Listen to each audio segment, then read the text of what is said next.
Stean back again, and today I'm not going to review another film. I thought I'd do another bloggy thing. And every blog I've done has been on films, or like my top 10 favourite films of all time, or favourite directors of favourite films, stuff like that I've never done a music one, and people that know me know I love music.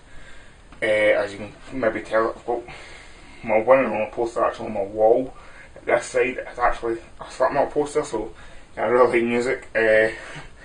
But also read a lot. Also read Metal Hammer. I've read Metal Hammer, the metal magazine, funny enough, for 4 or 5 years. And they have a thing in it where they get people and ask people their favourite like albums of all time, and last name like albums that you broke speed limit to and stuff. So I thought I'd do a little thing of my own like that. So I thought I'd do my own. So I'll start with the first album that I ever bought. And there's two albums. I have 2 albums in my hand, but there's actually 2 albums I bought. Technically, I only own. There was a multi-disc one, a 2-disc compilation CD of like greatest rock songs ever, and it was also Black Eyed Peas' Early Funk album, because back then it was classed as being cool, and on Kerrang, like Pat on Kerrang was okay. And the first album, I only own the first disc of the very first one I didn't own the case or nothing on the first disc, and it was just like a mixture of all these like rock songs, like Queen was on them, and it's all these silly things. But the first album that I bought and I still own, as far as I know, this is the first album I bought. I'm not too sure if it is, but this is one of our classes, the first album I own. The oldest one I remember buying is Slipknot Volume 3. So I'm on verses now.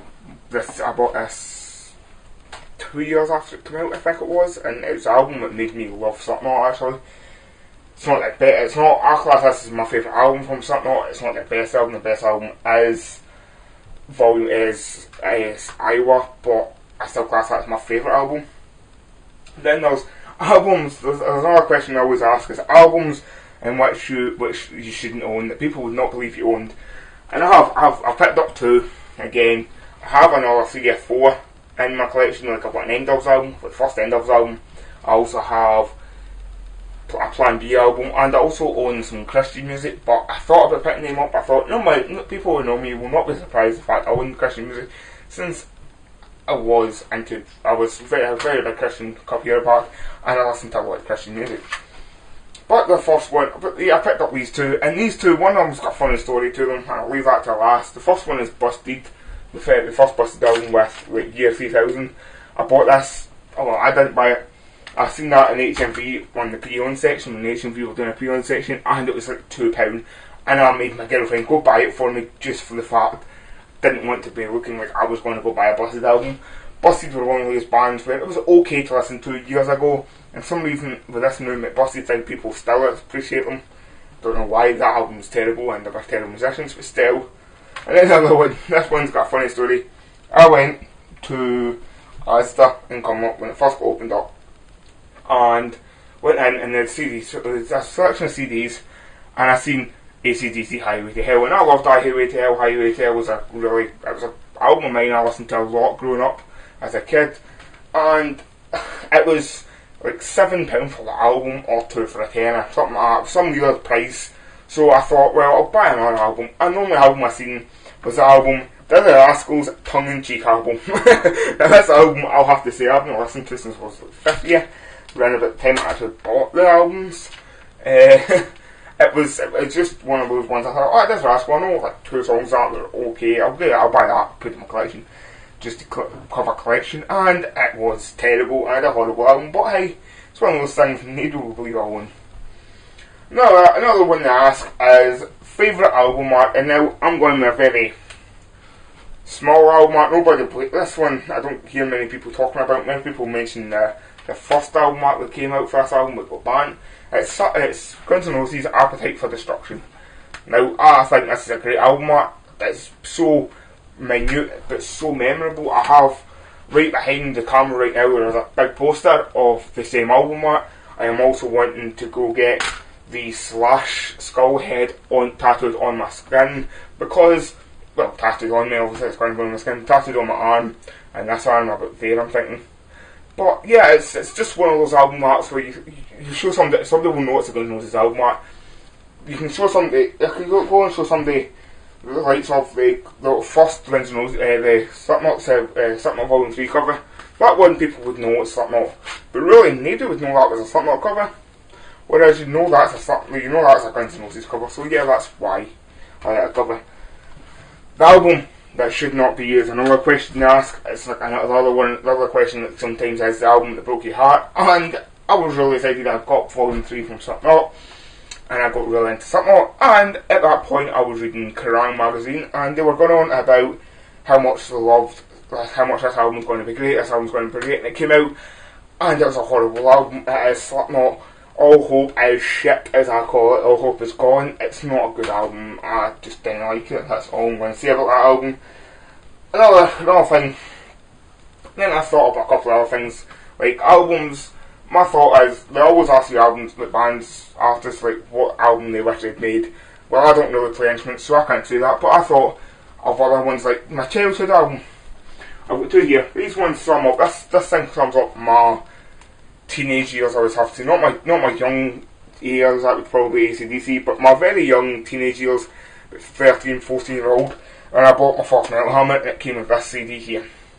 A Bloodstock open air, and actually me and my mate Gary did not know what Bloodstock BOA stood for, but there was two songs on this album in particular that was really good. It was Blood in Your Hands by Arch Enemy. Now, Blood in Your Hands became my email address for years. And there was also a song on it from Dream Evil called The Book of Heavy Metal, and I ended up buying the album. I only recently bought this album, and it's a horrible album, and that's the only good song on the whole album, and I bought it for that one reason.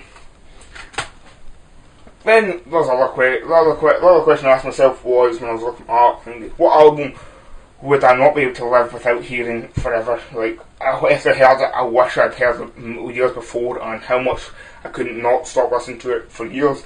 I don't have to say, not my favourite album. This isn't one of my favourite. This is probably my fourth favourite album. I've got a list of 3 albums sitting for the next list of my favourite albums. This one's probably the 4th. It's Pantera's Cowboys from Hell. Now, a lot of people have heard this argument a lot, and people would say that Pantera's Cowboys from Hell isn't as good as Vulgar, Split Power, but I personally think Cowboys from Hell was such a great breakout album from it. Actually, Dave McDowell died back in 2004. And I remember playing the first Guitar Hero 1, and saying I hated the band. Don't hit me, sorry. But I ended up muting everybody, just playing the song, and then I ended up unmuting the guitar, and I couldn't stand Phil's voice. And then I finally got into it and realised how great a singer Phil was, and how great a band Pantera are. Then there's my top albums of all time. Now I'll go for 3 albums here. The first one is my third favourite, and the second one's my second favourite, and the first one's my first favourite. My third one has to be Daggers by Defile. Now, this is a new album. This album only came out last year, and I heard it live 4 times last year, and that shows how much I loved the album. And it was even great live. It was a great album, and I was really happy with that album, and I thought it was really good, and I can't wait for the next album. The next one, surprise, surprise, look at my t-shirt. The next one is Bleed From Within, Uprising, the third album, technically, from Bleed From Within. They're about to release an EP. I'm about to go up and see them, and next Sunday, I'm going to go see them and have a first listen of the new EP, and I'm really excited about that. But this album was just fantastic. I've actually just stopped paused it while I was to record this video. It's my second favourite album ever. It is fantastic. It's just so well done, and it's so different from the earlier stuff, but it's even better. And then this one, nobody was surprised about, since I kind of went and got a tattoo of this album art. It is Machine Head, the Blackman album, the best album ever released. Now, the first two albums that I showed you, they came out last year. This album will come out in 2007. Now, I don't have any old albums in this list. Okay, next album I thought would be Pantera's, Cowboys and then Guns N' Roses, Appetite for Destruction. That's the list of my favourite albums. But that's the first two albums. The first album's only new. It's 2007, wasn't that long ago. Surprisingly, it was. It was like 5 years ago. but it's still one of my favourite albums ever. It's a flawless album, I have to say. So yeah, enough of my jabbering. I've travelled on about 10 minutes. I just took a 10-minute mark there actually. I've jabbered on about my favourite albums, a wee vlog. I said a wee vlog at the beginning, but it's kind of been a longer vlog than that. So yeah, that was my favourite albums. Comment down below and tell me, answer the questions I've answered, like your favourite albums of all time and stuff. Let me know what albums you love, what's your guilty pleasure, what albums do you own that you really shouldn't own, but you own anyway. Thanks for tuning in, and I'll see you later.